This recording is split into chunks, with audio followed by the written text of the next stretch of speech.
Yeah, it's hard.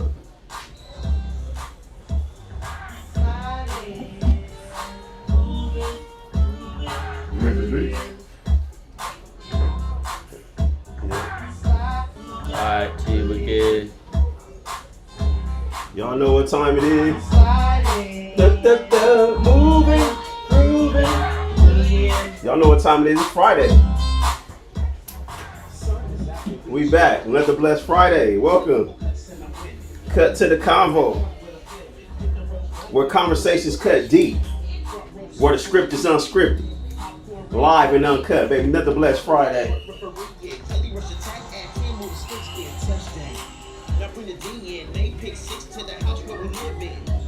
Time to slide out, 17 BC where we ride out. Time to slide out, 17 BC where we ride out. Another blessed Friday to be here, man. First, we gotta thank God for being here today, man. We wouldn't be here if it wasn't for Him. So we just grateful to be here today. If you're here today, man, it's a blessing. Count your blessings. I gotta thank the Lord. Birthday shout out for this Tuesday, actually. God allowed me to see another year, so I gotta give thanks and reverence for letting me see another year. Thanks for all the love, my family, friends. Thanks for all the birthday shout outs. It's only because of God. And you know the word for the morning so far, for the day, the word is endurance. You know, the scripture that comes to mind is the race is not given to the swift nor the strong, but those who endure to the end. So in this journey called life, you have to have some endurance, and endurance requires patience. And in order to display endurance and patience, you got to have God in your life. That's the only way. I'm sorry to bust your bubble. To endure to the end. Life is a marathon. It's not a sprint. So we have to display some endurance on this journey called life. So man, I encourage everybody to keep running the race, no matter how hard, how tough it get, no matter what the circumstance or the situation look like. Be patient, trust God, trust the process. And sometimes the process is not always glorified. You know, everybody either see the beginning of something or the end of something. But the process is where you get your money at. That's where you get your work, the grind, the consistency, the good habits, weeding out bad habits. And that's what endurance is having good concepts in life. And a quote from Coach Bob Chesney from UCLA football team is, how you do one thing is how you do everything. Remember that.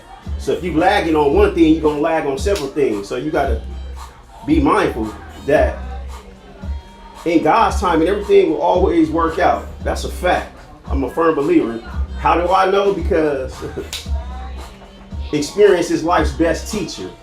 And I've been through some things, you know, with allowing to see another year, April 7th to be exact. Year to be announced, but you know, I've been here for some time now, so I got a little bit of experience in life. So it's gonna take you some endurance. You can never rush God. So I want to encourage everybody to be patient, trust God, have faith, embrace the process,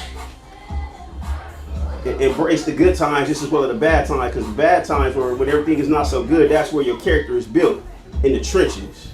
You don't lose weight overnight. You don't gain weight overnight, but during the process, that's when the hard work, the blood, sweat, and tears.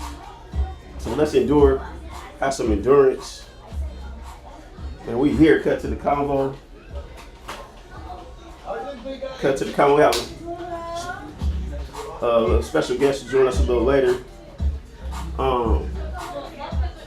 Right here in the barbershop. And so it's just a blessing just to be here today. So I encourage everybody to run that race. Run your race good. And endure your race. Build your endurance up. Because life is definitely not a sprint. It's a marathon, as you guys all know. It's not a sprint. So embrace it with grace. Stay prayed up. Don't give up. And eventually, if you trust God, that's the key. If you trust God, things will work out. So, man, we're just grateful to be here, man. Shout out UCLA girls women's basketball team for winning the Natty. Foes up. Shout out, man, to the Bruins for bringing it home. And when you talk about endurance, see, they had experience because of last year. They made it to the Final Four, but they lost. So they came back, they worked hard. It took a whole year later. And that's endurance. Get back in the lab, get back to working out, get back in the gym. Take all those experiences from those losses so that you can use them for a game. And now look at the outcome. National championships, baby. Shout out. Foes up to the Bruins. So, yeah, God is good, man. We're here today.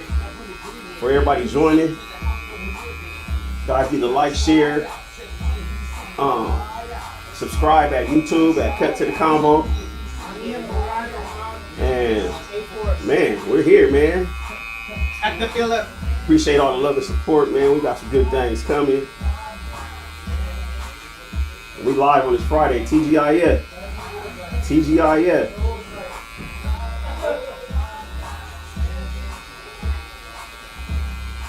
So we also have, for those guys who don't, never seen a fencing tournament, we're like at the barbershop where a live fencing event is taking place. International, Olympic sport, Olympic coaches, Olympic competitors. Hopefully we can get a glance of that to give you guys a glance of these professional fencers of all ages. Man, it's really a sight to see. So yeah, man, we live today. Cut to the Convo. So you already know what time it is, man. God is good.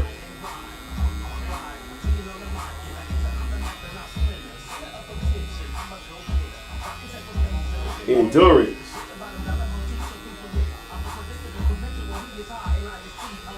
Keep that endurance. Build your stamina. Do what's necessary to build your stamina. Okay, your Right.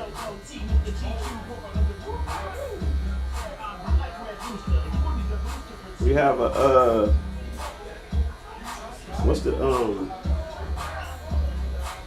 what's your era? Reverend Murray, you a baby boomer? Mm-hmm. Huh? What you mean? Mm-hmm. Yeah. You a baby boomer, right? All day long. Here, man, you can have to clip this on real quick so we can hear you. Man. We live. We live. Put that on. So you want me to say? What you mean?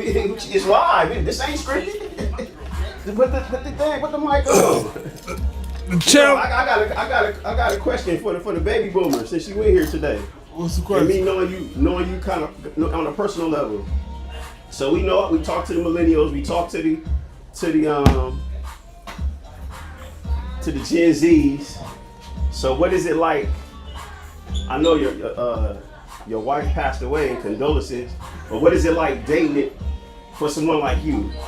Somebody that's searching of an older age and maybe have lost their wife or lost their husband. What's the dating life for your age group? It depends, because there are some of us choose to, if we lose an individual, and it depends on how long they've been married. It depends on how long they've been married. Can you hear me? Yeah. How long they've been married. They've been married more than 10 years. Sometimes they choose not to be with somebody. There's some who wife may die that 1 year, and the same year they get married again. Because some people don't want to be by themselves. Okay. So what's the dating? What is that like for you on the search? What is that like? You know? I mean, I'm kind of selective. I'm at this point, I'm with somebody, but okay. I'm not committed let me see if I can be honest with this. Yeah, that's what we want you to be. One of the challenges of when you consider dating and you think about being committed to a relationship, you have to ask yourself, what are you going to lose and what are you going to gain? Okay. When I say lose and gain, if you're receiving financial support, like if your wife dies, I'm receiving my wife's benefits. Out there. Okay. So the rule says if you get remarried, you lose it. Okay. So those are the challenges we face. And we might want to be comfortable just being with somebody with no commitment, no, not looking forward to being together, unless you're willing to make that sacrifice. Okay. No, thank you for that input and insight.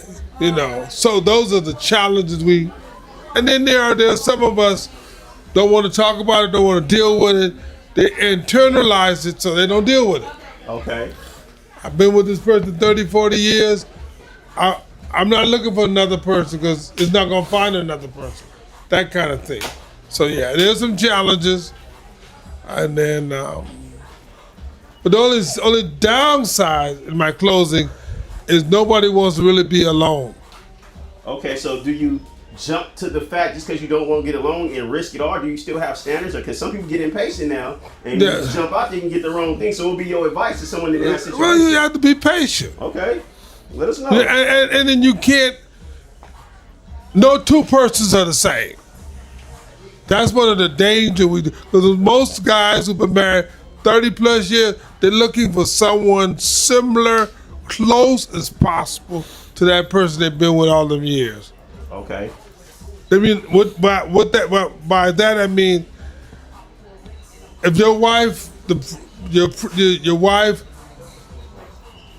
iron your shirts and bring your breakfast to the bed, and those the man may not be with the next person.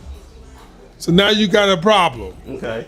Unless it's expressed in the beginning that these are the things I require, these are the things I like to see happen in the forefront, somebody may go along with it. Then again, some may say, nope, I'm not the one. So yeah, there are some challenges. And then, so then the next thing is, so much goes on. So what if you meet somebody, then you find out 6 months later that person is sick? So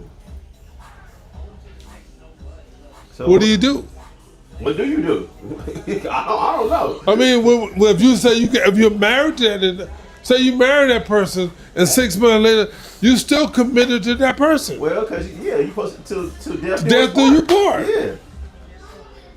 But it can be frustrating because you say I didn't sign up for this. Yeah. I thought we were gonna be, cruising going on a cruise and riding in the sunset. Yeah. Now you sick. Right. You got terminal illness. So then when all that happened, some things stop happening. But it is possible to find happiness again. Yeah, you can find happiness. I mean, it's there. It's just a patient process. And then that endurance you was talking about, see, it comes up. There you go. Okay. Then the other thing is there's always a possibility, always, you could even go back and run into somebody you knew 30 years ago that you had feelings and interests of, and that person went their way, you went your way, and 30 years later y'all come back together. Those things happen. That is a possibility. So it is hope, though. There's always hope. Okay. So do you see yourself getting married again? Nope. See? So how? Why? I've been married twice.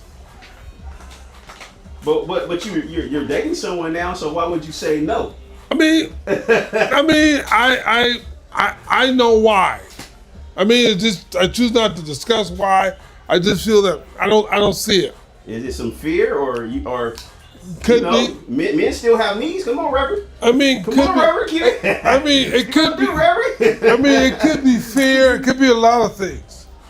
And sometimes you choose for your own reasoning. Don't always discuss stuff. That's one's right. But I think the biggest challenge for most of us is finance. So what's the objective of dating if you feel that you're not gonna get married?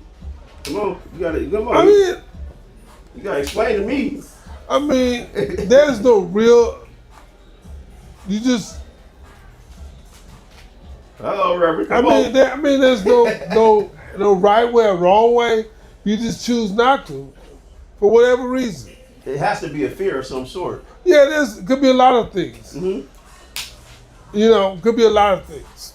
So you don't feel that you can find a wife and still be successful? Well,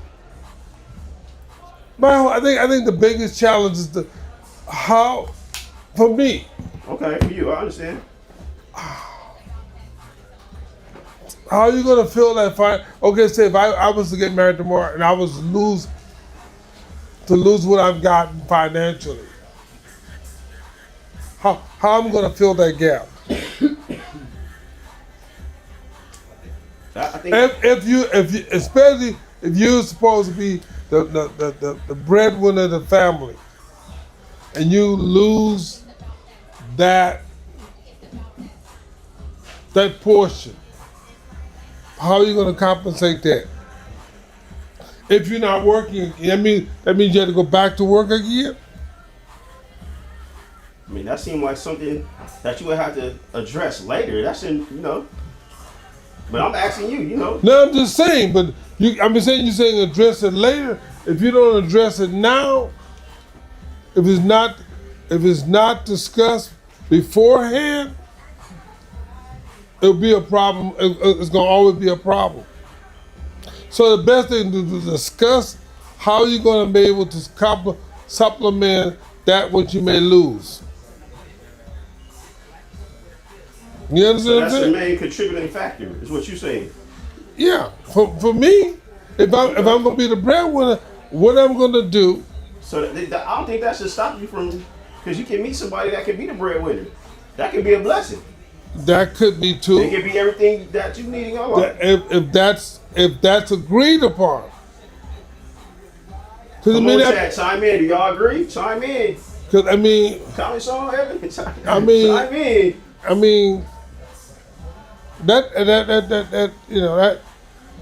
That could be. I don't think that should be a deal breaker, because nowadays some women make more than men. So I don't think it's a lot of women. Yeah. And I don't think that should be a deal breaker. Well, yeah, Shake and Dowie. If it's discussed, well, I think one of the key to it has to be discussed. Has to be sat down and agreed upon that, okay, if I lose this, then I'll be willing to make the sacrifice. That may not always be the case. Again, like you just said, maybe there are some don't have a problem with it. Them being the breadwinner. Yeah. But you would want as a man, you would want to contribute something, even if you lose something. That makes sense. It'll make a little bit of sense. That make a little bit of sense. No, I'm just saying. So I'm saying if I lose a large portion of my resources. Excuse me. There she is, the infamous. So anyway. Yeah, what's the deal? Go ahead and have a seat. Join us right here. Yeah. So anyway, right there. those are some of the things that you have to consider. You guys got a restaurant? Yep, it's right out here. Go to the left and then to the right. Yep. So yeah. I mean, you can. There's a lot of pros and cons to that. Did she go the wrong way? Huh? Did she go that way? See if she went that way, bro. Oh. I don't know. She went the right way. Oh yeah, It's right here.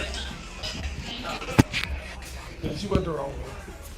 So yeah, it came up in the discussion at our church some months ago. Because that was a question came up. About the reason why a lot of older couples not getting married because of the finance. Nobody wants to lose what they have, because and that's happening a strong amount of baby boomers But it's still a good amount of baby boomers that's married, you know. So I was just, you know, because No, I know there's a personally. lot of them are married, but I'm just saying there's a lot of them not married because I've heard of cases scenario where the couple's been together a long time, and when discovered later on they weren't even married because of the fact nobody wanted to lose the income they were getting as far as their spouse's retirement. That was one of the things. It's never addressed personally, but that's one of the challenges. Okay. And I found out later about through funerals, through the death, and found out that they were married. Not, you know, because they don't want to lose their financial resources. Okay. No, I hear you. So again, the question will be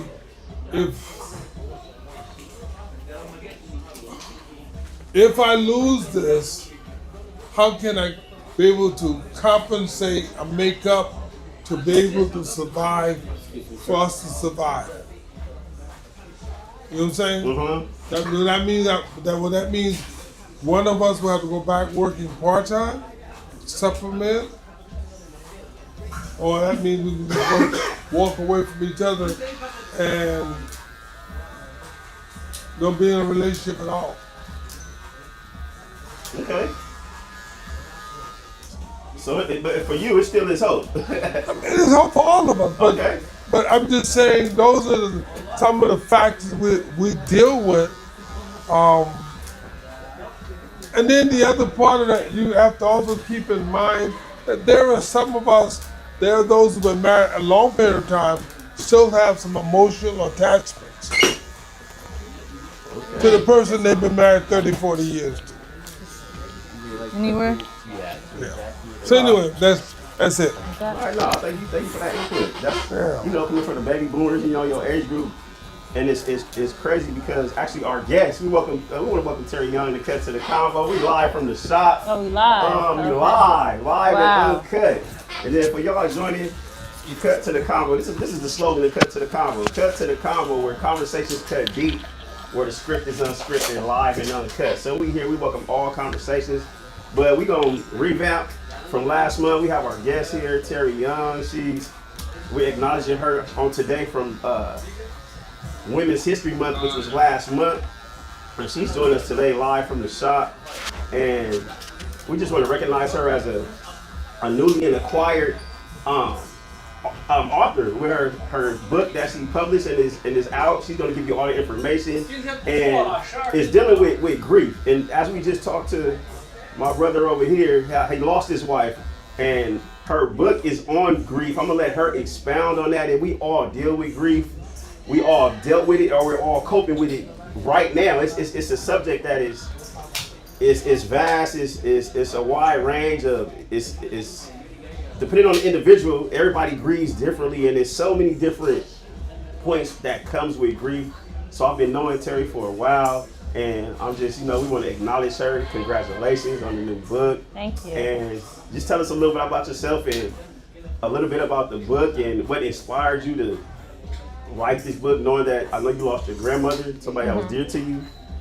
Yeah. So I appreciate that intro. I appreciate you having me here. This is the first time that I am doing a podcast appearance about the book.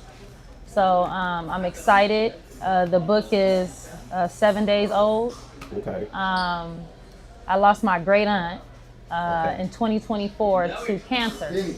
Okay. So that was like just a process of just watching somebody get diagnosed and then, then transitioning, and then you just trying to find your spot back in life and just who you are as a person. My why changed, and I was trying to figure out ways to really deal with my grief. I thought I was pretty much okay.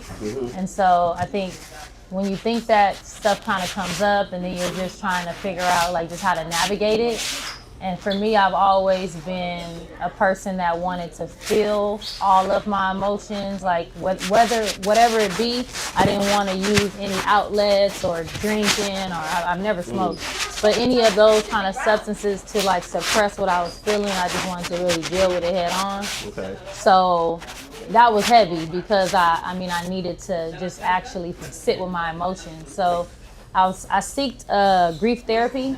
And so out of grief therapy, that's how I was able to just figure out different things that I kind of really was interested in doing. And the book kind of came out of that because she was just helping me like process what I was feeling. I had to go through like the whole thing, like what my Fafa, that's her name. That's what I called her. Oh, okay. So the name of the book, Fafa, I couldn't say grandma, so that's what I said. But I created an acronym. Face, acknowledge, feel, and accept. And that's cold. That's with anything though. It's not just, and grief is not just losing a person. It can be a job, it can be a relationship.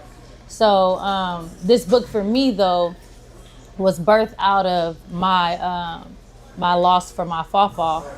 And it was therapeutic to actually put it in writing. Okay.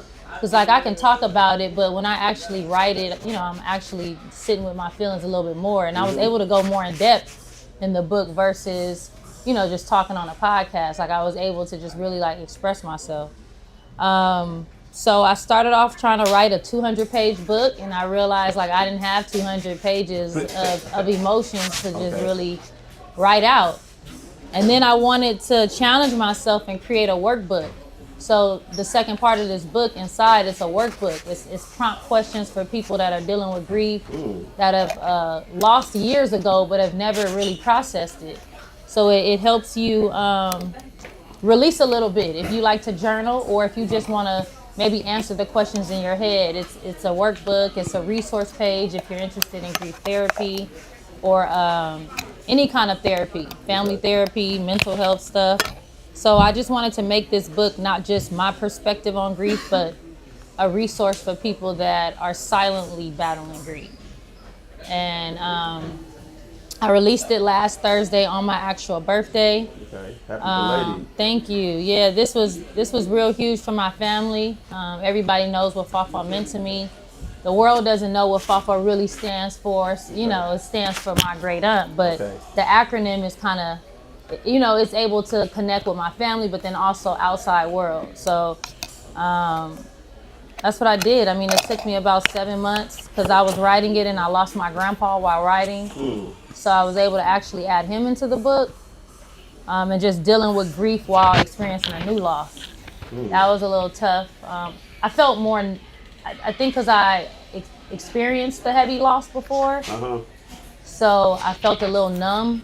So that's why I am happy that I'm in therapy because, I know feeling numb is not a positive thing. So today I just left from therapy and then I just came here. I do it every Friday at 8. So it helps me communicate and express about my grief without feeling like I'm getting ready to just fall. Like sometimes the weight is heavy, but just going to therapy and this book is a form of therapy. I'm able to really express and communicate and help people and talk about grief without, feeling like I'm getting ready to cry, right? And there's nothing wrong with that. I just want to be able to publicly speak about it and advocate for grief and healing without that heaviness all the time. So yeah, that's kind of where I am. Like the book is super.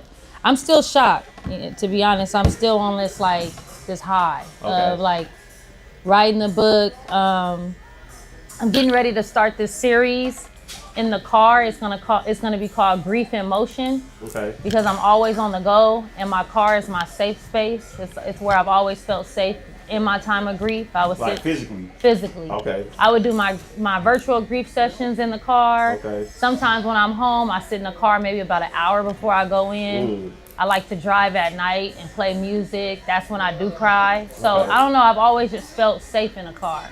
So the series is like, my day-to-day, me driving, but me talking about grief, and it's it's my life. I do a lot during the day. People don't even know all what I do. And grief is not who I am, but it is a part of my makeup. You know, it's a part of me. So that'll be interesting, like the Grief in Motion car series. Right. I'm excited about that. Yeah. So I'm still shocked. I've been getting a lot of good feedback. People have started to read. I think most of the people are about like chapter 3 or chapter 4. Okay. That's where they are. People have been crying. People have been feeling like this has brought up a lot of the emotions that they haven't dealt with.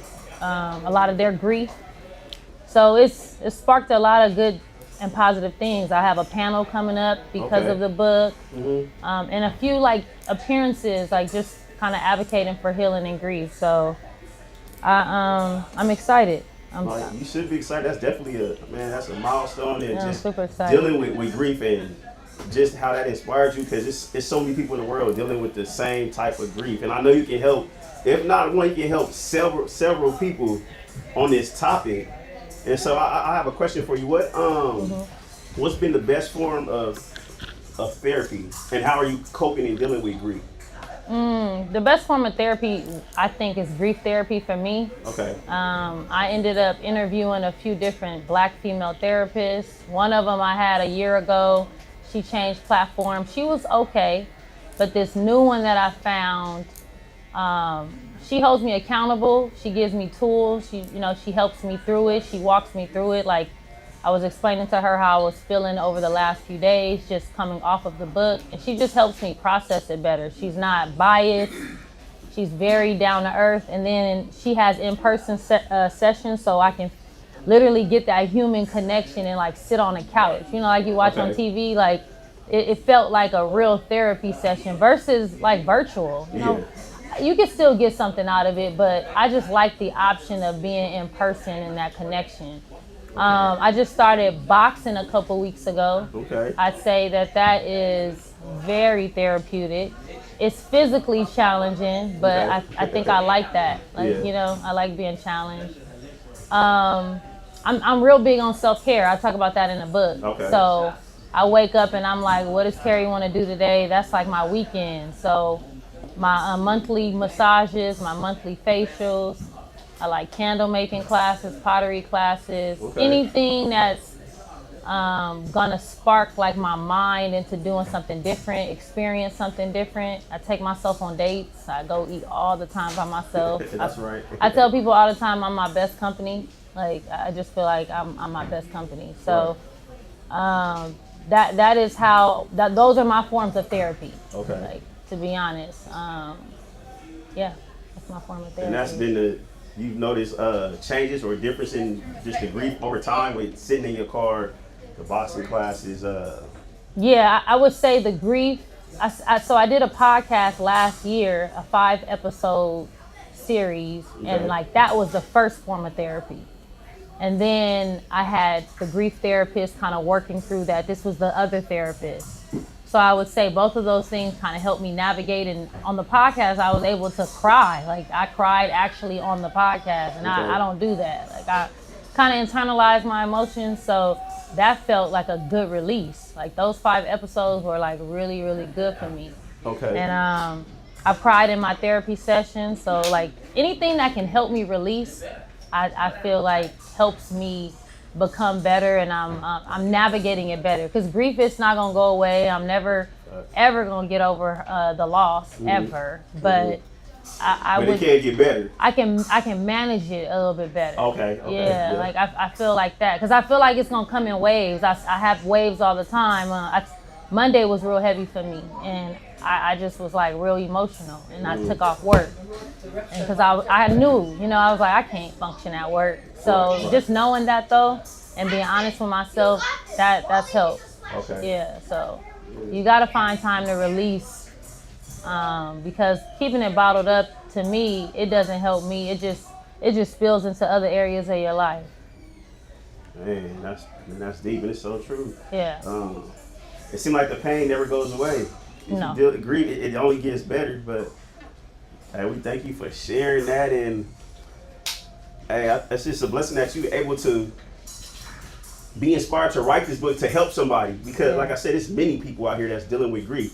And so would you say that if you do have family support, does that play a part? Or for someone that doesn't have it? I don't know, your direct situation. I talk about that. Okay, I got a chapter called the people around you. So I always say there's people that I see like on the streets that might not be mentally all there. And I feel like a lot of those people probably lost somebody. And just really didn't have like the support system, the village, the resources, like to really navigate and just get through it. Because just imagine, like, I've spoken to people that have really lost their mothers, fathers, and they say it almost took them out. Like, that's how they say it. Or a partner, you know, a kid. So I think any kind of loss can almost take you out. You got to figure out a way to fight through that, you know, and that's choosing one day at a time. I used to say that like for the first 6 months, like one day at a time. Yeah.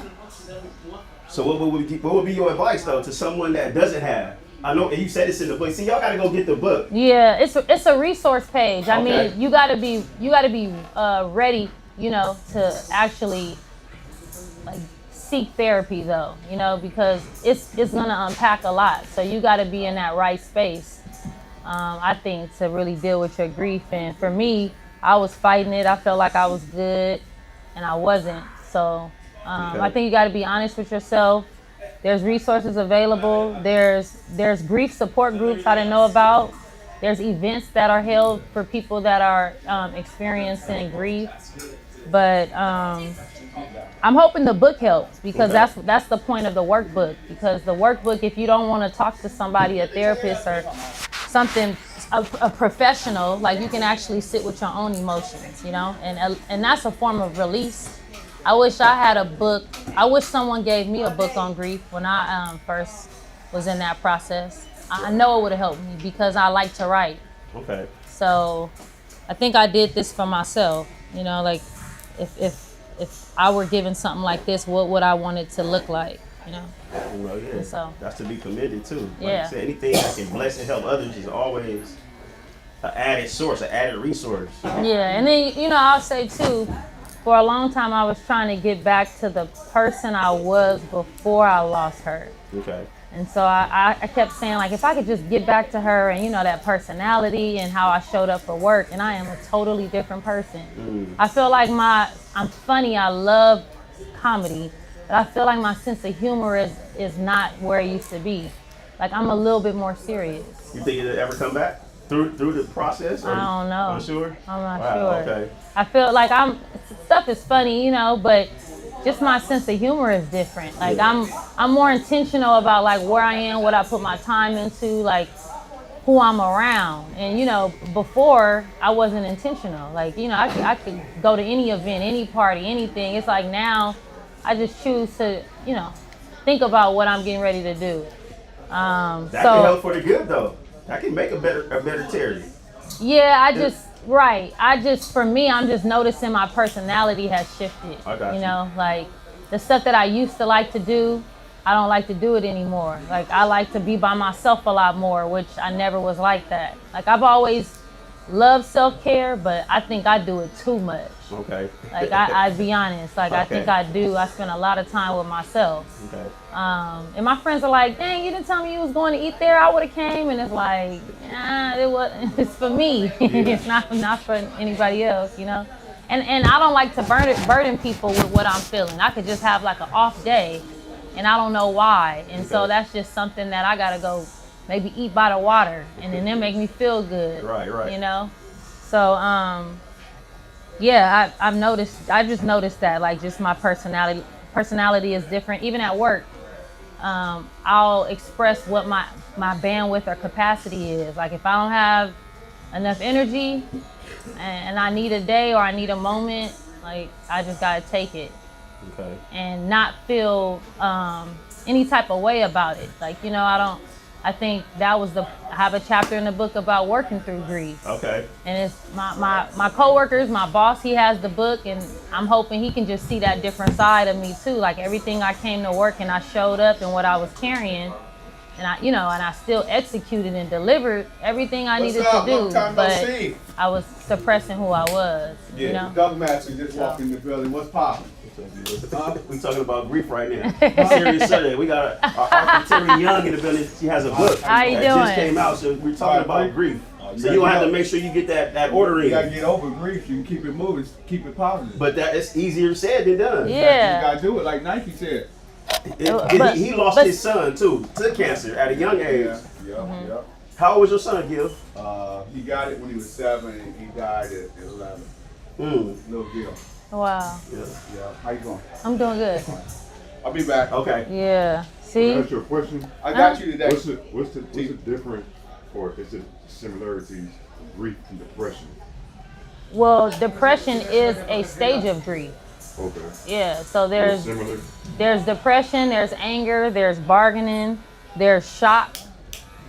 Those are stages of grief. So I would say like grief is the umbrella, and then you experience these different emotions. Okay.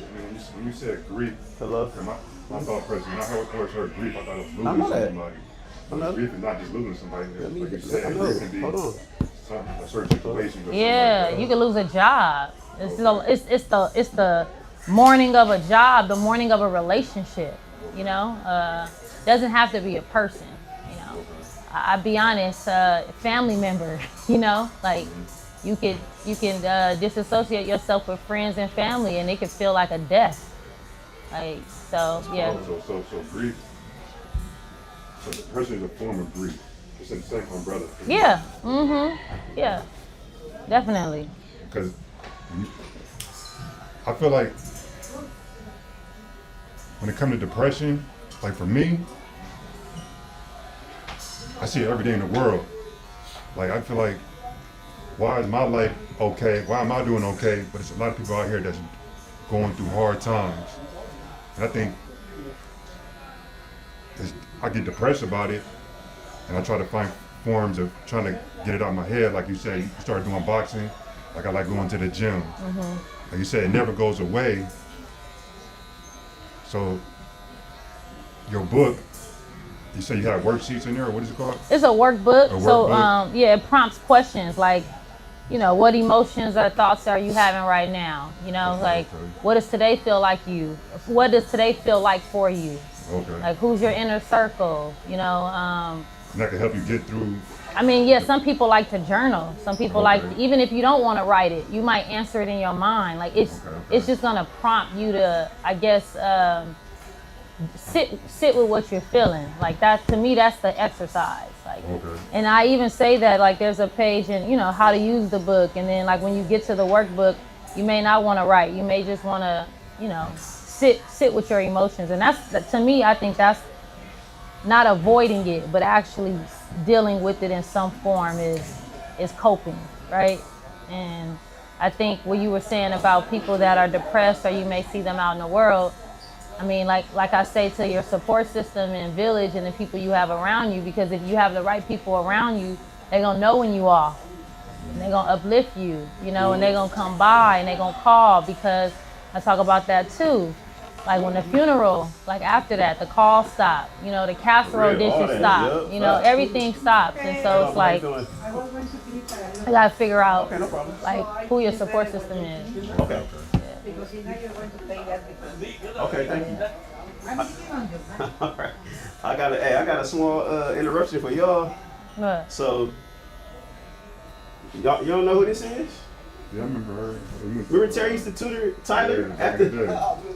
at the Miss Oliver. oh wow! I swear I said he looked familiar, Yeah. but I did not know. Wow. And, So did I look familiar to you? Yeah, I knew exactly who he was. And plus, because my granny, you know your granny, my granny was Betty Robinson. They used to be in the same, like, they used to go to dinners and all the time. They had like a little, Was it the Red Hatters or what? Like church? I wasn't church. They just knew each other. They knew each other. It was like a women's group. And they used to always go to dinners and stuff like that. Her name was Betty Robinson or Betty Fight. Betty Robinson? Betty Fight. Yeah, that's my granny. That passed away. away. Yeah, she passed away for cancer. So yeah, my Fafa Look created. at this, the barbershop. My It's right, Fafa dog. created the birthday club. It was called the Crystal Ladies. Birthday club, yeah, okay, that's I know So something like that. yeah, so my yeah. Fafa founded. Okay, so, It was yeah. like 12 women, and they each had a birthday month. So they knew each other. Yeah, Okay. so was it February? When was her birth? When is her I think birthday? it was February. I don't know the exact date. But I don't know why yeah. February stuck out to me because I remember Betty Fight. Yeah, Because yeah, yeah. also Sherry. Yeah, Cherry. Yeah, so like I remember Betty Right. Fight because of Sherry that Yeah. came into the club. But yeah, the Crystal Ladies. Yeah. That's crazy. Wow, that is so random. I'm like, no, I don't know who this person is. First of all, they all old now. Yeah, we all, everybody. Oh, Remember everything. Faces. Oh, Damo, married, kids. I don't know who anybody is anymore. Man, we just getting up there. That's crazy. Look, see, when you doing something right, everything always link back up in life. That's how Yeah. we do it. When You you doing guys what grew you're up supposed in to do. Long Beach? I grew up in Long Beach, but our grandmothers were in a birthday club together. Yeah, so that's crazy. Crazy, yeah. Yeah, that literally See, is. you definitely got to put your order in. Yeah, you gotta get that book. Yeah, for sure. Yeah, cause I mean, yeah. It's on Amazon? Yeah, it's on Amazon. So you gonna tell Yeah. us how they So if order you it, type all that? in on Amazon the acronyms, it'll pop up. So not FAFA, but if you start to type in face, acknowledge, feel, and accept, the book will pop up. But then he also has a link. You know, if you follow me, Miss Terry Baby, on Instagram, I'm posting it. I'm doing a community event April 25th at Lore Bookstore in Lamert Park. So you can also come buy a book. It's families and friends, all welcome. Kids welcome. That's my huge community event because I haven't had one. I just did the birthday event and then I've just been promoting it. So yeah, I'm super excited. It's a good thing. I think grief is inevitable. It's a part of life. So even if you haven't lost yet, unfortunately, you will lose at some point. And so for me, before I actually lost my Fafa, I was already preparing myself emotionally. So most people don't get that chance. Sometimes stuff is just sudden. Yeah, that's same with my granny because she had pancreas cancer, and she fought it for a long time, but then it came back. And then, It was aggressive. Yeah, so and then when the hospice come, you already know. Yeah, So you prepare yourself for it, yeah. but then It still doesn't matter It don't. because when it happens, it's I still wasn't ready. And for me personally, that's why I asked you about grief and depression because I felt like I said, I thought grief was just when you lose somebody, but I never felt emotional about death for me. I just felt like it was part of life, and I feel like people are going to a better place, because I feel like this world is not the best to me. I feel like I get more depressed about people that's going through hard times than a death. You know what I'm saying? I feel like her sickness was my grief, not the death. Okay. You know what I mean? Yeah, because she was Yeah. suffering. She was suffering. Right. No, I told feel. and you always hear that. Oh, they're in a better place. Yeah. That's one side of it. No The more other pain. side is it's no more calls. Yeah. It's no more conversation, no more hugs. So it's definitely two sides to that. But I do feel the same way because my Fafa, she was diagnosed and she died in 30 days.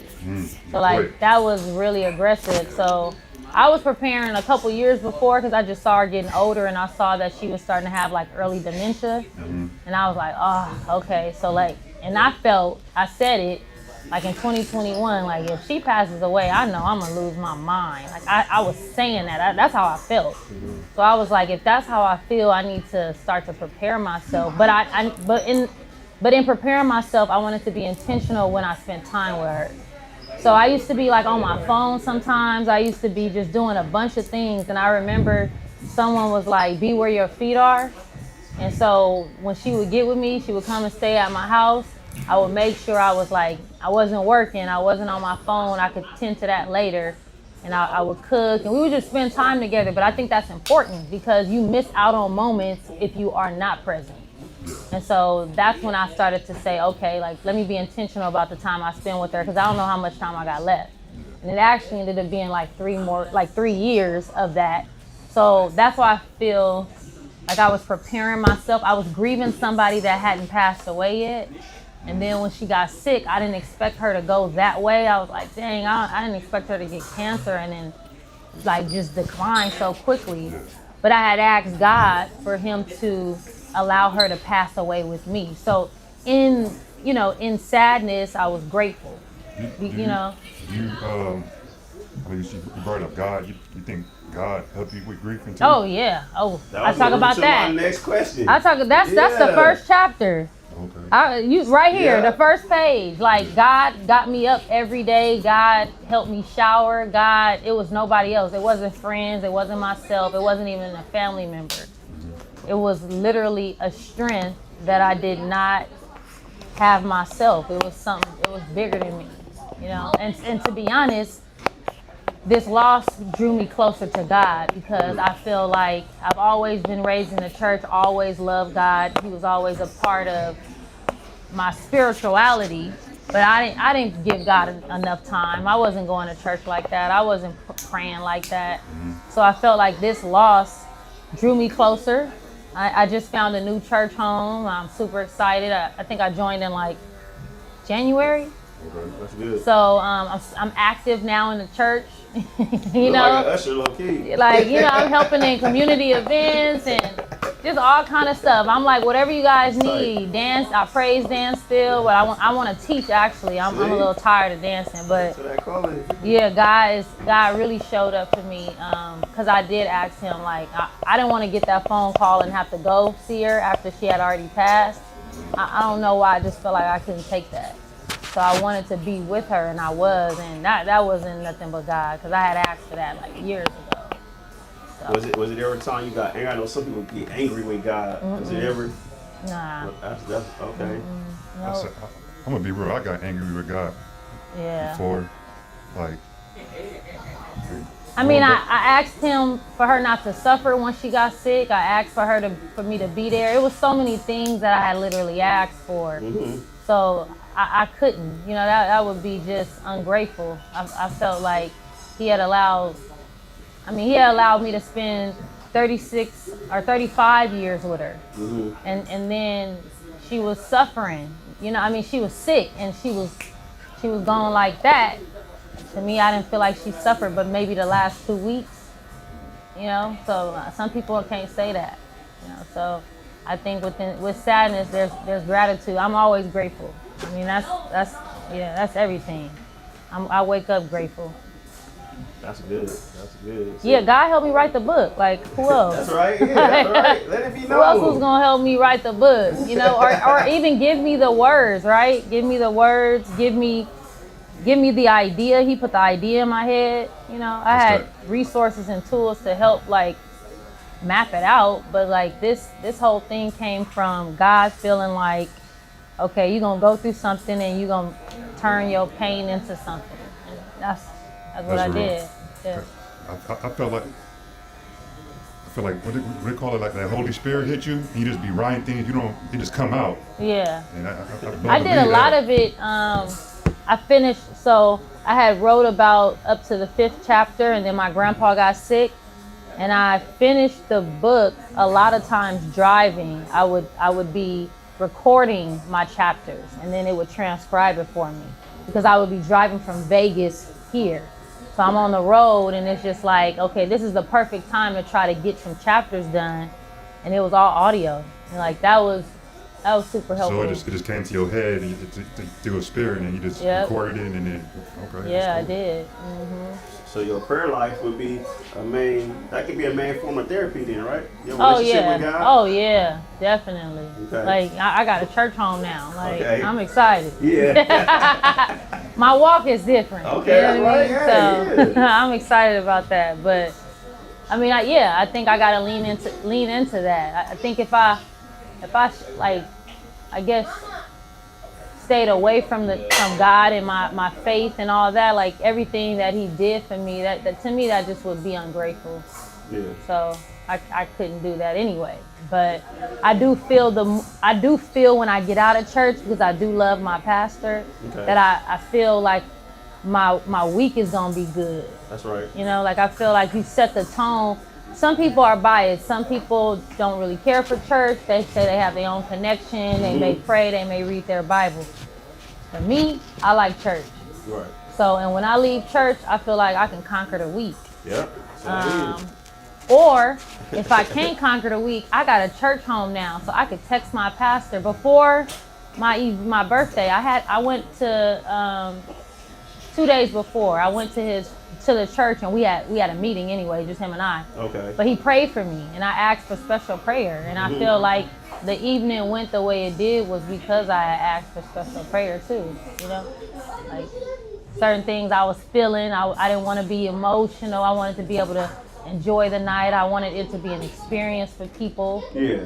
And then I had a Q&A, like a guided conversation. I wanted to be able to get through that. Yeah. And that was God. 'Cause I shed a little tear, but I was good. Okay. I was good. Man. So you think at some point you will be able to take what you've experienced and be willing to use it at your church to help others? Yeah, I mean, yeah.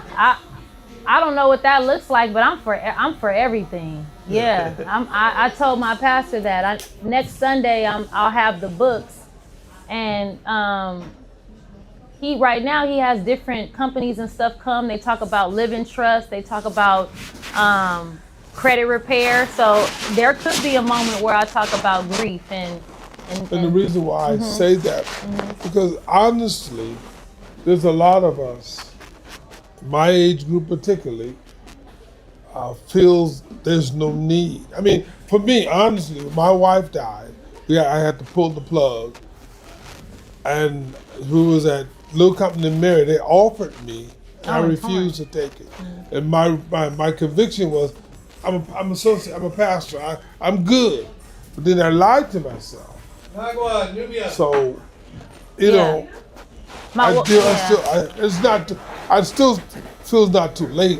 So I still plan that at some point I'm going to get back to therapy, some kind of therapy, because I'm still having some emotional issues. Yeah. My uncle, he came to the event and he said that, you know, it's the younger generation that we seek therapy, we seek ways to actually like cope with what we're dealing with, and his generation doesn't.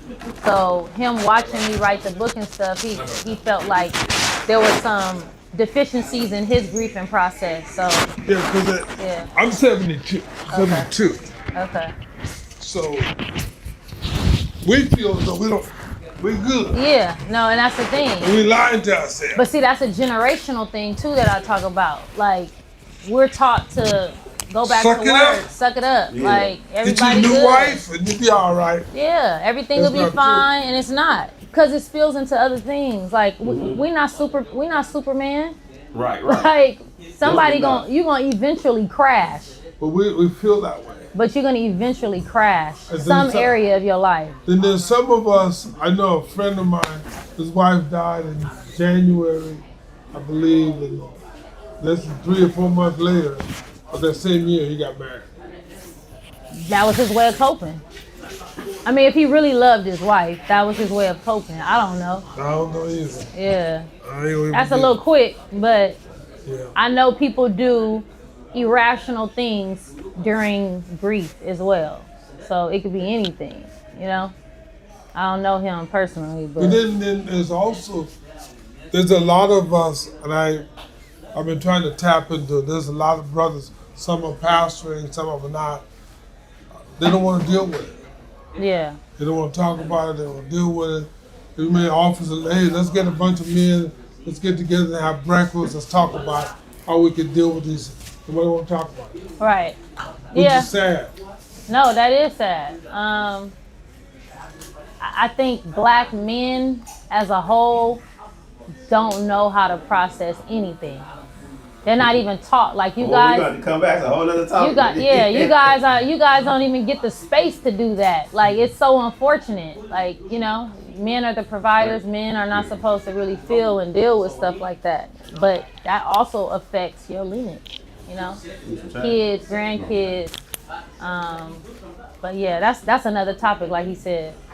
Yeah. Okay, thank you. I know you gotta go soon. I got one question and one comment.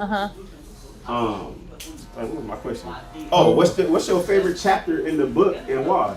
Oh yeah, that's a great. I always tell people too when they get it.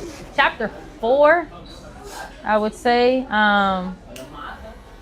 Yeah, who I am without. It's called Who I Am Without Them, and so it's actually the day she passed away. So I take you back to the day I'm at the hospital, and like I started from like the afternoon to me walking through the hospital, what it smelled like, what it felt like, me being hungry but not having an appetite, me like watching her chest go up and down, but it was like very slow breathing. Her breathing was so like slow, and it was like long periods of breathing. And so like that's my favorite chapter, is because to me that is what like almost took me out, but it also gives you insight into how I handled watching somebody actually transition. I had never seen anybody pass away before. Like I never experienced it. So it's a whole physical thing that happens to the person that's transitioning. And then I'm calling everybody, so I got that kind of pressure, right? And then I go right into like, okay, what's next? We gotta plan the funeral. I knew where she wanted to go. And so I just went into like, because I do this for work. I'm an organizer, logistics, planner. That's what I went into that because I felt safe in that. And I was like, I don't gotta deal with all of this emotion right now. I could actually keep busy with planning this funeral. So that chapter is my favorite because to me, it sets the tone of like the actual day, like she actually passed away. Wow. Yeah. Chapter 4. Chapter 4. Chapter 4. Hey, cut to the combo, y'all heard it, man. We like to thank Terry Young for joining us. Y'all have all the info. She's doing it's a signing tomorrow, right? From 12? No, Saturday? April 25th. Oh, April 25th. From 12 to 4 at Lauren Lamert Park. Okay, bookstore. okay. Yeah. And on my Instagram, Miss Terry Baby, I'll have everything like the flyer and stuff like that. But yeah, the book, if you go on Amazon and you start to type in face, acknowledge, feel, and accept, the book will pop right up, $24. I self-published. I wrote it. I published it. I did everything myself. That's dope. Congrats. That's what we're recognizing her for. Congrats. Yeah, thank you. Yep. Yeah, I didn't lean on anybody. I did it all by myself. So we want to thank Terry Young. Y'all got her Instagram, man. Go follow her. Go purchase the book and support. And most of all, be blessed by it. We thank her for sharing. And if I can leave a scripture, the scripture that came to my mind would be Matthew 5:4. And it says, "Blessed are those who mourn, for they shall be comforted." So I want to offer that to Terry and everybody else that might be out there grieving. Trust God through the process and go and get that book. Appreciate it so much. We thank Terry for joining us, man. Let me hold her and give her a hug. With all that hair on you. Appreciate it. Thank you. Yep. It's for you. Hold on. Ooh. Hot off the press. That's for Ooh. you. Look, zoom in. With the bookmark. We thank Terry for blessing me. I'm definitely going to read this book. Matter of fact, I'm going to start tonight. Because I lost so many loved ones in 2020. Grandmother, auntie, uncles. Back to back to back. Look, there goes Damo. Oh, God. Hi, Damo. Yeah. I said it, too. Yeah. I was like, he a father, he a husband. It's so much. I've been seeing that site. Yeah. Look, only in the barbershop, man. Only in the barbershop. So listen, we might have a new coat. We might have a new co-host. Yeah, y'all don't want me. Hey, don't play. I ain't playing. This was my tutor. I know. So Tyler just left. Tyler left. That's crazy. Look, I couldn't even recognize him. I didn't see remember how him. God works. That's crazy. Woo. Hey, I'm still gonna.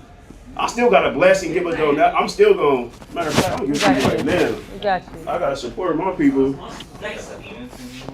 Yeah, you saw that going on? Oh, you guys know each other? Murray, you need to get the Yeah, mic, too. so I tutored, I was a tutor at this, I forgot, but this tutoring school, one of the ladies that ran it, she went to my grandmother's church. I met him from the tutoring school. And then, I don't know, I met you through him. And then your mother, father, and everything, yeah. So I mean, it just connected through the tutoring school. Did your parents work at the tutoring school? Yeah, my mom was really solid. Okay, yeah, I was like, I appreciate you. Yeah. Yeah. was terrible up there, man. I tutored math. I think it was math. I was terrible. I tutored math. It was you, Tyler, and who else? Was it? Oh yeah. Yeah, he just had a birthday. We got the same birthday. Oh wow. And you were my fellow Artis, so we here. Wow. We here. You had a good birthday? It was cool, yeah. It was real good. It was good. We got the best sign, so anybody that's not an Aries, I don't really know. I can't really call it. Aries low-key crazy though. I don't know. Everybody says that, and there's actually crazier signs. Like, why y'all want to just put It's crazy on one of us? the fire signs. Because people talk about Scorpios, like Scorpios is crazy. Geminis I hear be crazy. Yeah. No, that's because we give y'all that real. You can't finesse us. What's your sign, Sag? Oh, okay. Yeah, you like to finesse. No, I'm playing. I don't even know about it, Sag. All right, man. Hey, we thank Terry. Hey, it's up in here, man. Hey, you should go. Hey, cut to the combo. Hey, we stream 10 to 12 every Friday. Really? Yeah. Okay. No, for I real. got you. I like talking. Yeah. It could be all kind of topics. No, that's what it is. Only in the barbershop. Hello. Oh yeah. Oh, see, we got a fan that's calling. Matter of fact. Is that your mom? Matter of fact, she said, "Get my book signed." Who's that? My sister. Your sister? And Shawnee said. Hi, Shawnee. She said hi. Yeah. I can't. She said this gonna get her through. I got a pen. Oh shit! I got a pen. Shawnee said it's one day at a time. One day. That's all I say. That's what helped you. This is Shawnee? No, that's to me. Oh, okay. She said she get on the Amazon link and get hers. Okay. Okay. All right, thank you. Bye. Terry, the author. Man, listen. Nothing you can't do. On me. It's There's up. nothing you can't do. Some things being birthed. It's up. Yeah. It's dope. Thank you. Appreciate you It's hard. guys. Yeah, appreciate you. Have a good Friday, everybody. You too. Good seeing you. Pour into See you yourself. later. Self-care. Pour into yourself. Reverend, she talking to You you. gotta pour into yourself. I'm always doing So you something. gotta carve out a little bit of time for I yourself. do that as much as I can. This right here is some self-care? Yeah, I guess so, right? You gotta do a little bit more. A little more. A little bit more. I do. Alright, Terry. I All right, yeah, thank you. Thank you. Thank you. Of course, you're welcome. Y'all got it. We up, man. Only in the barbershop where old friends that haven't seen each other in years rekindle. Right place, right time. Man, God is always blessing unexpected. Unexpected. He's always blessing unexpectedly. So, man, we just grateful for our guests, man. We got to support and uplift. And the cool thing about grief is it's international. It's not just for one certain individual. It has no color. Has no color, as the Reverend said. What you gotta say, Donald, about grief? It's ongoing. Grief is something that doesn't end. It can hit you at random moments. It's different stages of grief. When you walk with God, He says He's close to the brokenhearted. So just remembering that, you might have those moments where you just tears flow. You might be sad, but that's a part of the process. It's a part of healing too. God talks about grief, and it's something that's a part of the human experience that we all will go through. You can't shy away from it. Everybody's bound to experience it. So just experiencing that grief and growing is growing pains at the same time. You're growing. You're becoming stronger. God molding you, but as long as you have that foundation, God is that foundation. You can get through it. So That's right. yeah. That's right. I had a privilege of. I met a pastor about 2 weeks ago. I believe his name is James Price. He wrote a book about grief. On the cover of the book, it says, "What is the success of handling grief or going through grief? Is having a relationship with Jesus Christ. If you have a relationship with Him, He can help you navigate through any level of grief, and that's what's important. Having a relationship, because no two person deal with grief the same way. Right. But if you have that relationship, no matter who you are, He will help you through it. He'll help you through it. Yeah. And it doesn't go away, but it gets better with time. Right. You can handle it better with time. Man, this is real, man. Hope y'all been logged on, because this is a real subject, it's a real topic. Some people really go through a state of depression, and this can help you. Subscribe and watch, chat, share, and comment, man. Grief. We on subject of grief today, and endurance. I was talking about endurance earlier, and grief is a process. So you gotta have that endurance in life to endure, to come out on top of grief. And when you have God, like the Reverend said, all things are possible. It's nothing too hard for God. And you just, Damo quoted the scripture. I just gave you Matthew. God is always near and close to the brokenhearted. So, man, we gotta use our resources correctly. And trust God is the main ingredient. As Terry said, that's the main ingredient to the therapy, is trusting God, giving it all to Him. And He will surround you with who you need to be around. And ultimately, we know that God is a healer. See, God is the ultimate healer. So put your faith and trust in Him and not man. And everything will be all right. Yeah. Let the church say, can I get an amen? Come on, man. We in here. I think the other thing, too,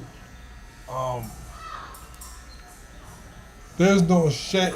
I'll be the first to admit that there's no shame in seeking help.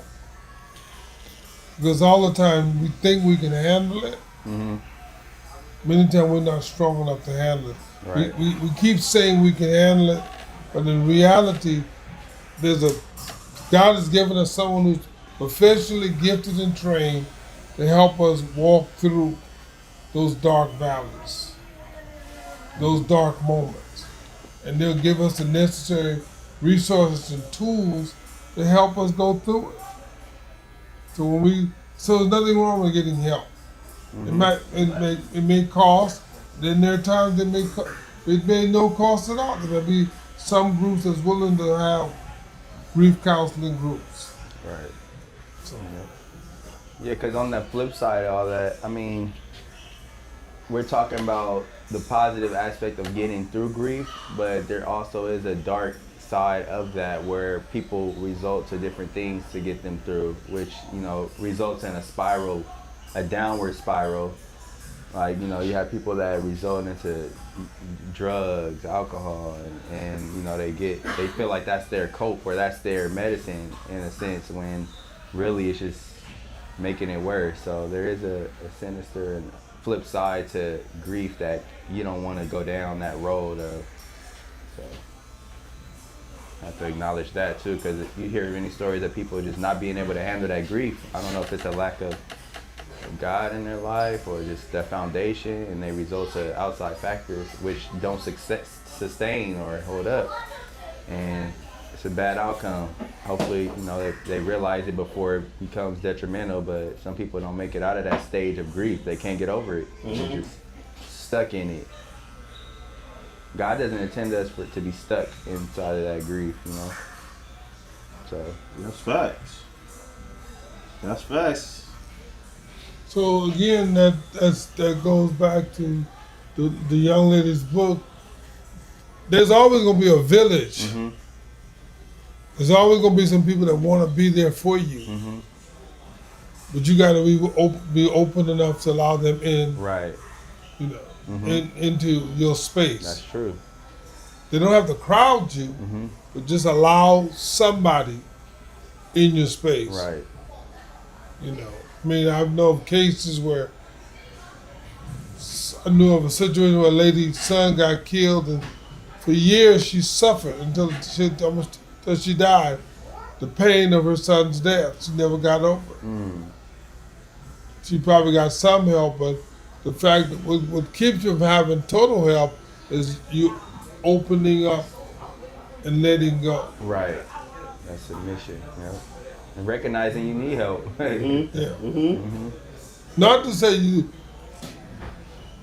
not to, Paul says talk about, forgetting those things behind and pressing those things forward. So you can move forward Right. and still have memory. And those are good memories. Now, some memories are not good. Right. But he's saying that the things that's hindering you and keeping you, discard those and get rid of those. Those things that have meaning and have value and strength to you, hold on to those. Right. But then again, still trust that God will see you through those painful times. That's true. That's good. That's good, man. We in here, man. Hey, the cut to the convo going up today, man. We got a new up and coming author with a great book. Is doing good. African American author Terry Young. Shout out once again for blessing us with our time and coming in. And you guys go purchase this. We have the info. You can go back on the stream. You can go in and type this in on the acronym FAFA, and you can get your copy and along with God and support and be a blessing and read this on grief. We in here. We think, man, we in here today, man. It's good. TGIF. Had what was I about to say? There, I lost my thought. Had something important to say, and I lost my thought, Reverend. I lost my thought. A year older, I losing my thought. Good. Good to see you. You 50? Yes, sir. No, Yes, sir. How are you? Like 50. Good. Doing good. Hello. How you doing? How you doing, Mr. English? Bless you, man. Murray. Joe, how you doing, man? Good. Man, I come at the end of the month. All is going Oh, on. the fencing. It's like that, Mr. Joe. How far you had to walk? Oh, right here. Handicap. So, Hello? man, they wanted me to pay Hello? $15, and I told my girl, I got a plate. She looked, she said, on your car? Hello? Hold up down. Hello? Yes, I can hear you. Hello? Come on. All right. She just want that $15. You trying to make that money, man. So you had to walk too? Somebody was pulling out while I was when I pulled up. It's like right across the lot, in the dirt. How they were lined up the cars across. I had to walk all the way down there to about We have the a park. Down this way? part of the market. Yeah, I parked down there a couple weeks ago, not too long ago when they did this. I was at the park. I parked in the park. So I have a question. Why do people feel or have the need to say, or they tell someone that they're still grieving when they're not grieving? It depends on who. You know how people always say, "Are you grieving? Or you still grieving?" What makes them feel that a person is still grieving when in actuality that they are not grieving? If that makes sense. That makes sense, Dominique? No.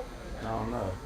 Oh no. Like people will come up to you, "Oh, you grieving? You're still grieving, but you're not grieving." What makes people say that? You could be in denial.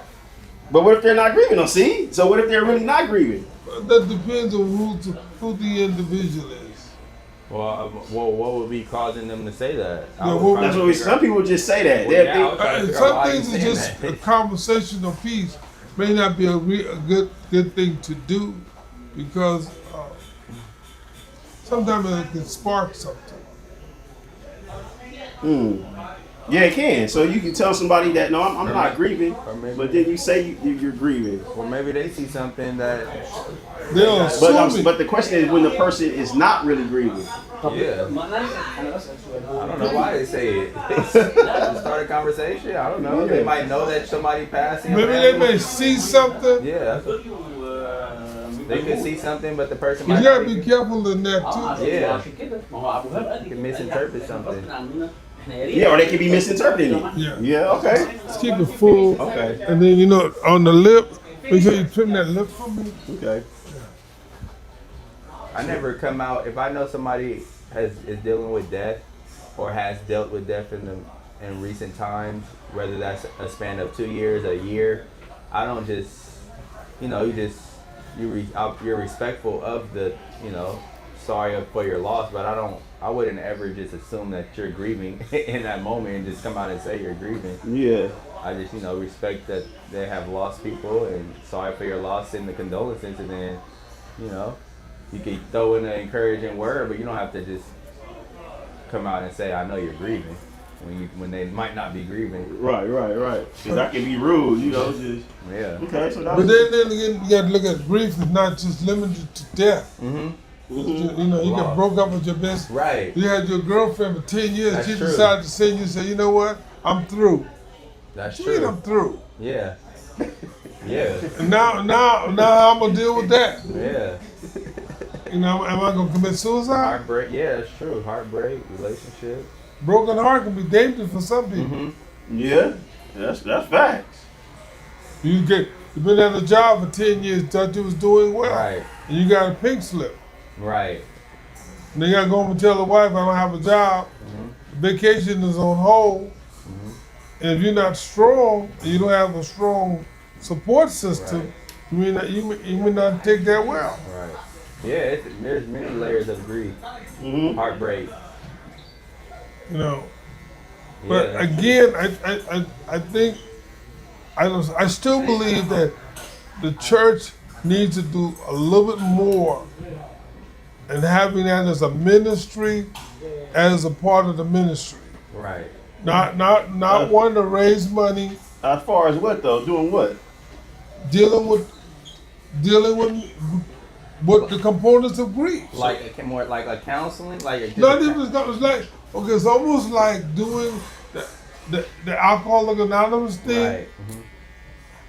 Having those kind of, because some people still don't know how to deal with grief. Right. So what would be an example like of them doing more? Give us an example. It's just like just like the young lady right there.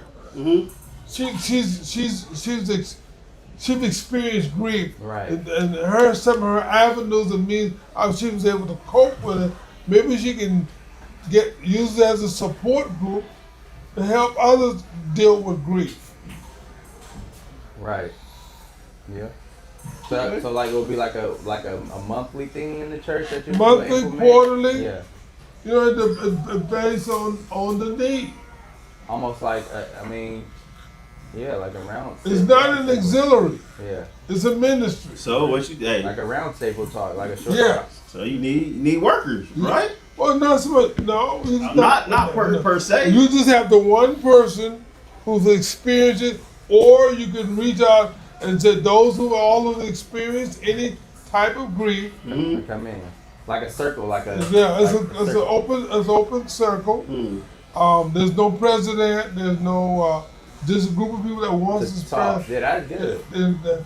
Then if there's others, then again there may be others who want to deal with it but don't want to be a part of a group. Right. So then what you would have to encourage them to do, I'll tell you what we'll do, what we'll suggest. If there's somebody you feel comfortable enough to talk with, we'll allow that person to talk to you. Right. We won't say you have to be in this group. Right. But we'll assign one person who you feel comfortable enough to talk to about your grieving situation. Right. Well, that's a good idea. It's not a bad idea. Because some people don't like groups. Somebody don't want to talk. Right. I'm different. I like talking. So some people don't want to talk to nobody. Right. They're hurting. They're hurting. But they don't want to talk to nobody. Right. Give you a good prime example. There are people that want to join our church, but they will individually come to the pastor and say, Pastor, I want to join the church, but I don't want to walk up the aisle. Right. I just want to join the church, be a part of the church, but I don't want to have to be, deal with the public. Right. So, and that's, we're learning. Until something happened. Then when something happened, everybody want to deal with the church. No, there'll still be a part, though this individual will join the church. Yeah. The pastor will know this person will join the church, the Christian experience, letter or whatever. But they don't have to just they don't want to walk down the aisles. Is what I'm saying. Yeah, but it's something you just you should. That's like I mean I don't think if they want that shouldn't be a deal breaker them join the church. But at some point you're gonna have to. Well, I mean, at some point, and some people can get your number, and somebody gonna have to know who you are. At some point, in my situation, we have an intake committee that works with them. Then there may be one young lady. If it's a young lady in particular, that person will reach out to that young lady. If there's a guy, as a man, then they'll give it to me. So what I'm just saying, even in the grief thing, is that. You're going to have cases and scenarios where people want help, but they don't want to be a part of a group per se. They want, there's one person, or maybe two, that can take the time and take the time and walk and see what's going on with that individual. That's all I'm saying. Yeah, I think that's being done. In some aspects. Some places. Yeah. And then some places don't deal with it at all. So that's what I'm saying. It's because it's important and very imperative, as more or less should say, that the church people need to be aware of that. And they gotta want help. But that brings to the next point is like, what are some indicators that somebody might be dealing with grief or not dealing with grief? Like, how can we identify that? We will never know unless the individual express it. Right. And that's the sad part about it. Some people don't want to talk about it. Right. Some people don't want to deal with it. They want to try to handle it themselves. Right. And the young lady said earlier, particularly in the Afro-American culture, us as men, particularly in the baby boomer group. Right.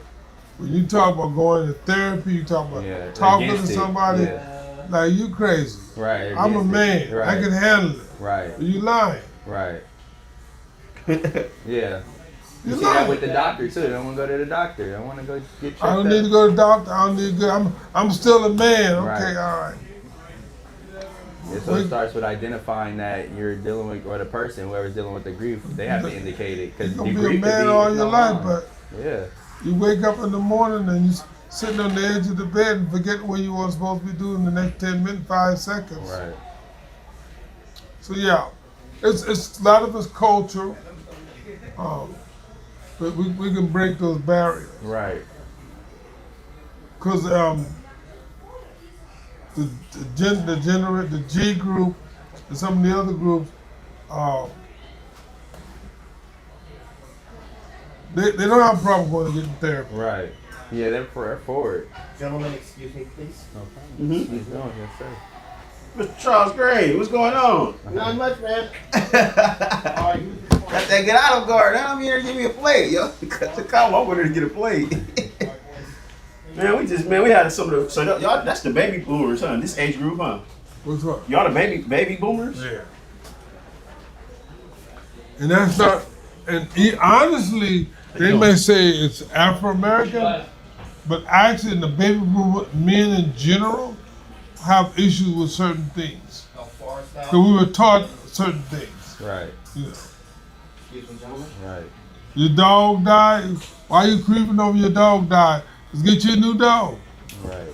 But you got feelings for that old dog. That dog you've had almost your life. Yeah. But they'll tell you, get over the fight. Get over your dog. So yeah, we got the CutToTheConvo. We got the baby boomers in here today. We got the Reverend in here. We got Damo. We got Mr. English, and I'm gonna ask Mr. English if he would be so willing to share his testimony. Hard working. He come from that era of hard working, started from the bottom, build up,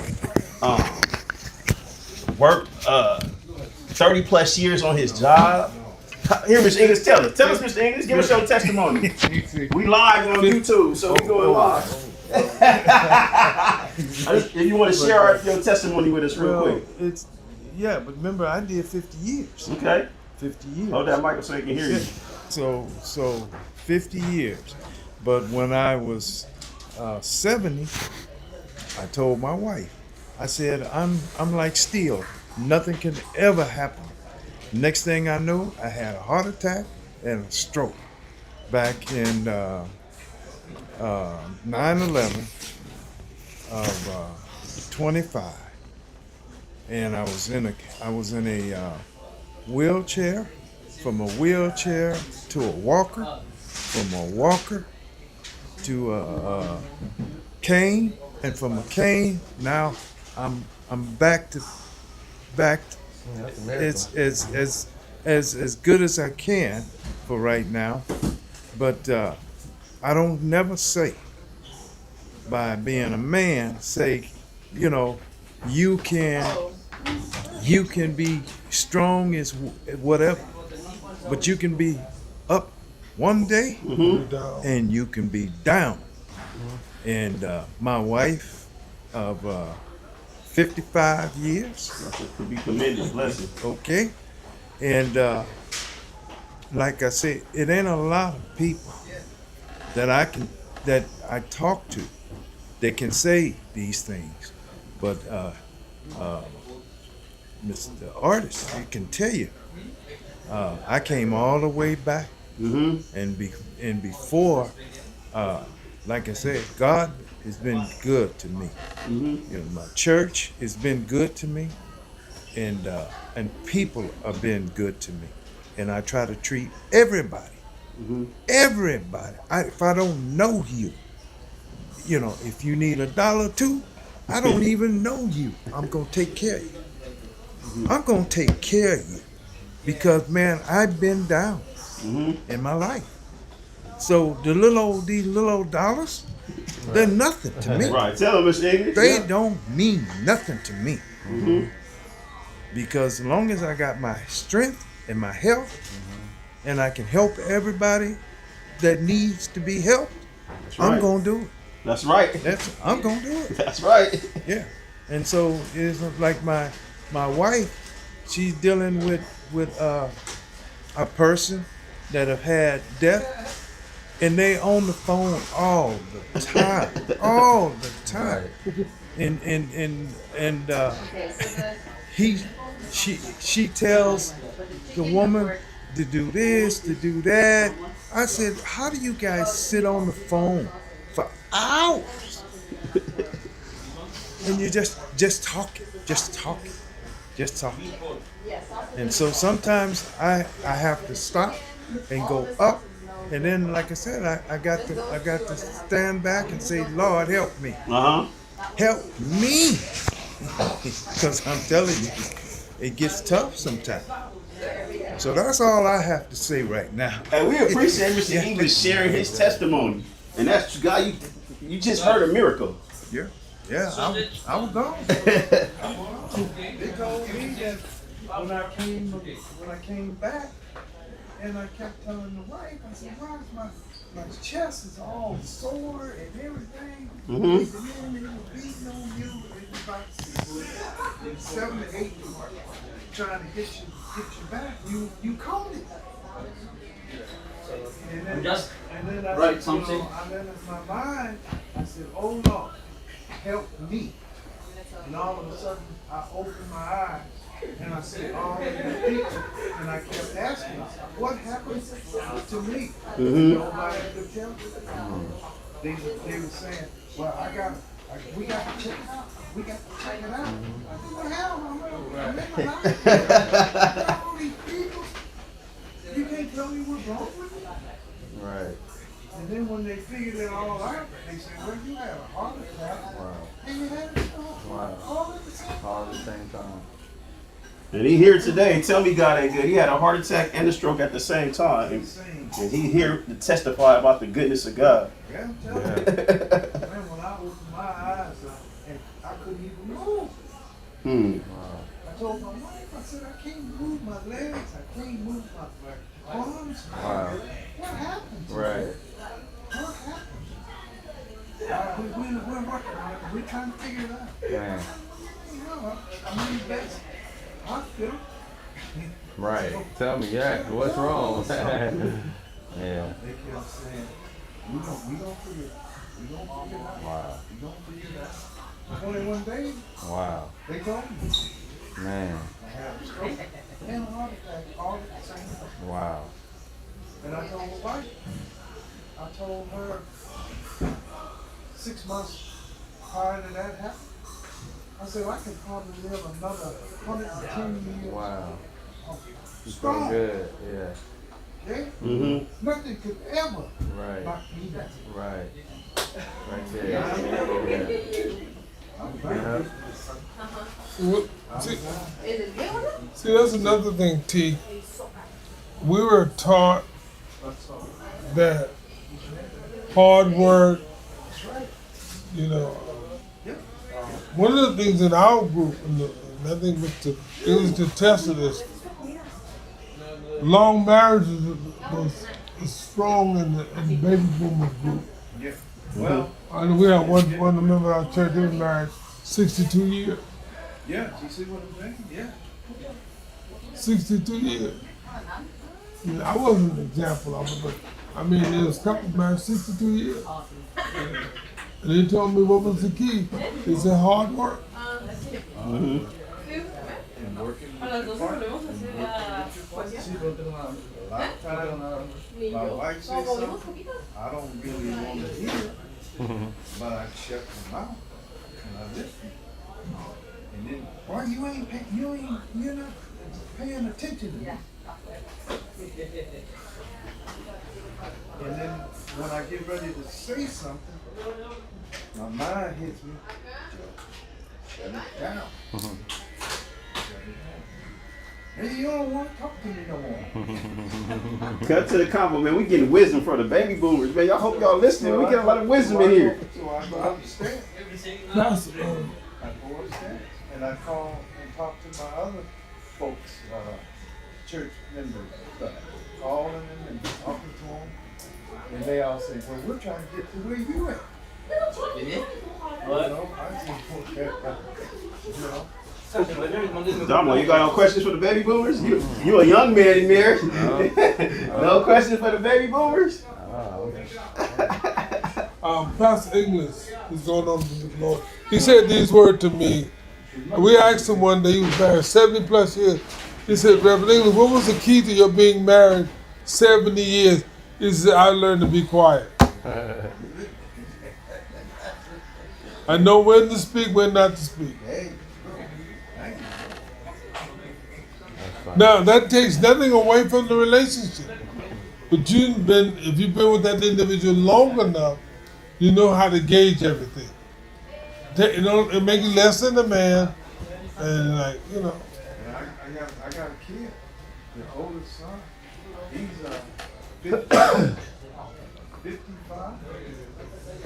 55 years. 55. And then I got another one. He just turned 50. And I got a daughter. She's 43. So we all in Atlanta. I'm the only one in California. Cut to the combo. We didn't talk about endurance. And as you see, what came after endurance, we didn't talk about grief. And the two coincide with each other because in order to get through grief, you got to have some endurance on this journey called life. As you've seen the testimony Mr. English just gave about he was up, doing good, working hard, and just suddenly had a heart attack and a stroke. And it took patience to get his movements back. He couldn't walk. He was in a walker. So he had to have patience with the trust of God to endure what he's been through in order to get back to where he is now, only by the grace of God. So you're going to have to endure some things in his life. It's not a matter of if it's going to happen, it's when it's going to happen. Whether it's grief, whether it's a situation, it's going to happen in your life. And you have to have some endurance in order to get through and make it. Most of all, you got to have God. So, man, we've been going up and cut to the Convo only in the barbershop. We had some good talks. We got the baby boomers in here today. We had our guest author, Terry Young. We just having a good time on this Friday. TGIF is Friday. Just having a blessed day in the shop. So y'all keep enduring. You gotta have some perseverance in this life. You have to have some perseverance because everything is not always gonna be good, but that doesn't mean that it always will be bad. Just because it's not a good situation, it can be developing you for something greater to happen in your life. Matter of fact, that's what it's doing, is shaping your character. So don't look at a bad or like you said, don't look at a no as a setback, because it's just getting you ready for something bigger.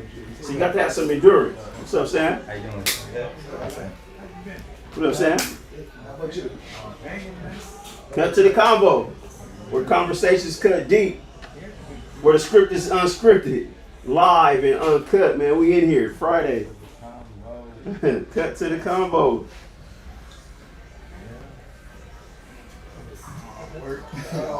All the cameras, man. Man, What you got, Domo? What you got for the people? you gotta work out. Health is wealth. Gotta go work out. Tell them.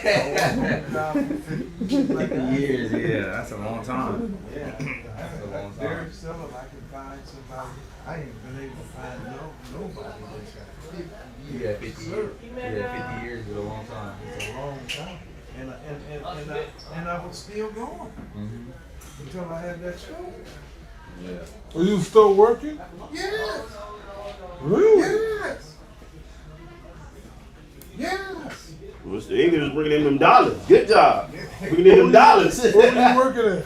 Homeland Security. Them good dollars. And every time I got ready to retire, they said, hold on. I said, well, I got a point to where I ain't gonna have no time to enjoy myself. You can do what you want to do, when you want to do, how you want to do, and when you finish, just come on back.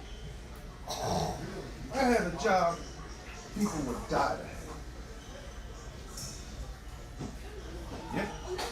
I told them one day, I said, I'm not going to be off 3 weeks. They give me 6 weeks. Then I call back and get another week. No problem, Mr. English. What you need? What else do you need? What else do you need? Just help us on this, help us on that. I was doing phones, computers, radio, anything that they had, I could fix it. They called me, they never called me Joe. They always called me the man. The man. The man. I have a question, Mr. English. So what has your experience, that low point, what has God taught or showed you from that incident that happened to you? Well, one day, like I said, you can be up Mm-hmm. and be thinking that you on top of the world, Mm-hmm. and he can bring you all the way down to where That's you good. can't even move your legs, your hands, nothing. Mm-hmm.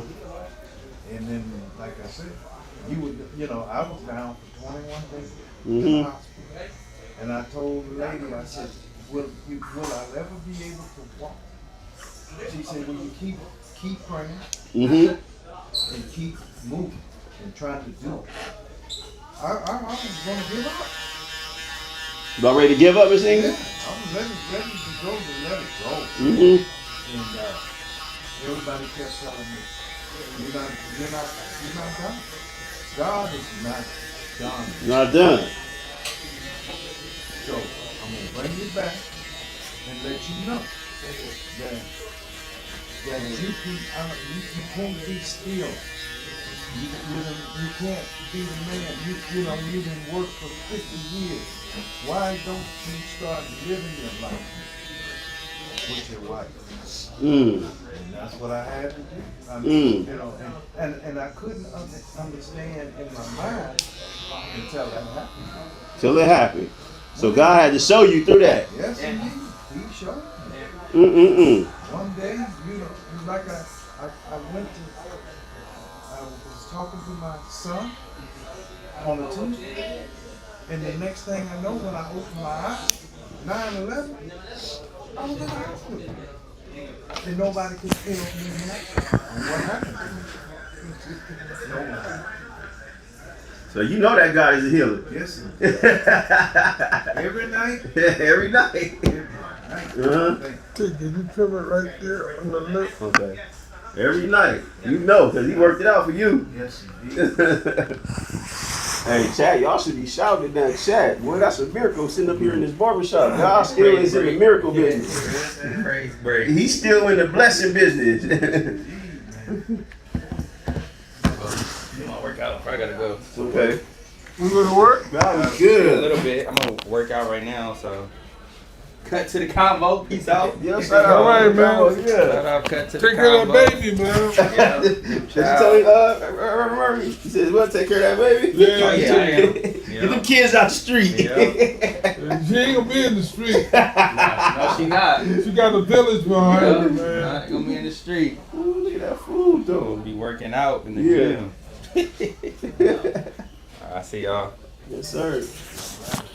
Oh no, you good, you good. Hey, cut to the combo. Yes, sir. I'm gonna be on this side of the gym, so see you guys. Man, for you guys that have missed it, we had some good conversation in here. We had a lot of wisdom. Them kids gone for the day? What kid? The ones who was here. Look. No, that's the fencing. They the refs. That's the referee room. Oh, okay. So they using the room to ref. But yeah, man, we done had a time in here at Cut to the Convo, man. It's been good. It's been a good Friday. The good Friday was last Friday. As we just celebrated coming off Resurrection Weekend. Well, we all know the greatest act of love had to revamp. The greatest act of love in humanity was displayed. And here we are a week later still giving thanks for that love that was displayed for me, for you, for the world. And so we're just grateful to see another Friday. We live from the shop. We had some good conversation. Hope everyone is having a blessed Friday. Hope everyone is being safe. Hope everyone is concentrating on their health. Doing little things to live better, to live more healthier, putting the right foods in our bodies. Staying away from the wrong people. You know, that protecting your peace has a lot to do with your health. Sometimes it's not what you eat, it's what you do. And the people you surround yourself, because sometimes stress is bad on your health. So it's a collective of things. It's not just one thing. It's a collective of things that can play a part. And some of us don't need to go to the places we used to go to, or some of us need to change where we go, or change who we hang out with, change where we hang out. You know, that's all part of good health. That's since we have our physical health and we have our mental health. So you have to protect both. It's just like the physical. You can't just take care of your spiritual man. You have to take care of you can't just take care of your physical man. You have to take care of your spiritual man as well. Because sometimes the inside look good. The outside looks so good, but the inside is all messed up and corrupt. So what good is the outside if your inside is not good? So you gotta take care of ourselves spiritually first and foremost. And when you take care of yourself spiritually, everything else will fall into place, the physical and everything. So, man, let's continue to give God thanks. Continue to stay on that straight and narrow. We know wide is that road to destruction. So we got to stay on that narrow road. Continue to show love. Check up on our loved ones and our family. And most of all, hey, bless your enemies. Love your enemies. That's what the word instructs us to do. We can't just love those who love us. You know you've grown if you just love and pray for your enemies. You don't have to hang out with them, but you can love them. And because sometimes holding a grudge and not forgiving, harboring unforgiveness can cause bad health as well. And the word instructs us to forgive because God forgives us every day. And you know some of us, we're far from perfect. But if God forgives us, then we ought to forgive our brother. That's what the word tells us. You got to be able to forgive our brother, and that's when you know you got love in your heart. So you live by these elements, and you can continue to bear the fruit, all the fruit that God has for you. So yeah, man, thankful for this day in the shop. God has been good to all of us in multiple aspects of our lives. He's been good to us. If you're here today, if you woke up this morning, he's been good, because somebody did not wake up. Many did not wake up this morning, I guarantee it. Many did not wake up, and it's many to beg to be in your position right now, or to get up and talk on their own, to see, to walk to the refrigerator, just to smell, to touch. There's so many people that can't do either of these things. Just to walk on your own is a blessing. So, like Mr. English said, the money, all these things, material things don't matter all the time. It's good to have it. God blesses us with it, but it's not good. it's not the only aspect or source of life. God is our health and strength. He is our source of life. Yeah, he'll show you too. And if you're faithful to him, he'll allow you to be, he'll bless you with more than you can even ever ask for or imagine. If you just stay faithful to him, he'll do all the above. So man, we're just grateful to this day, man. We thank y'all for tuning in. Cut to the Convo. Like, share, subscribe. Go add us on YouTube at Cut to the Convo. Follow us on Instagram at CutToTheConvo. And man, we're just grateful for everyone that's here. And if y'all don't know now, y'all got to know the slogan, man. Cut to the Convo, where conversations cut deep, and we didn't have some deep conversations where the script is unscripted, live and uncut. Man, we here this Friday. Shout out to all the Aries out there. It's our birthday month. All the April babies, and shout out to all my Aries out there, man. You know, if you've seen another year, God has been good to you. He allowed me to see another year on Tuesday, so I'm just blessed. Another year older, another year of wisdom. You know, new grace. Yeah, thank you, Miss English. Yeah, on Tuesday, new grace, new mercy. He's still in the blessing business. So keep your mind, keep your mind on him. Don't worry about what's going on in the world. Keep your focus on him. Because remember, God is still in control. He is still in control. So keep your focus on him, man. Shout out to all the Cut to the Convo team, man. Our media team, man. Our IG. Shout out to all the helpers. Shout out to my man Evan. Shout out to the media team, man, for just helping, keeping stuff afloat. Shout out to all the fans and followers, man. We just blessed to even have this platform for others to chime in and just talking. Hopefully we can help someone. Hopefully if you go back and look at any episode, you will learn something from Cut to the Convo that you didn't learn, or you will get some encouragement of maybe an area you were struggling in. So appreciate all the love and support. Continue to support, man. This is a community atmosphere. The barbershop is global, it's international. So we just blessed, man, even just to have this platform. We don't take nothing for granted. So we just thank y'all, man. Everyone have a blessed weekend. And we'll see you next Friday. Tune in. We'll see you next Friday. You guys have a blessed day and a blessed weekend.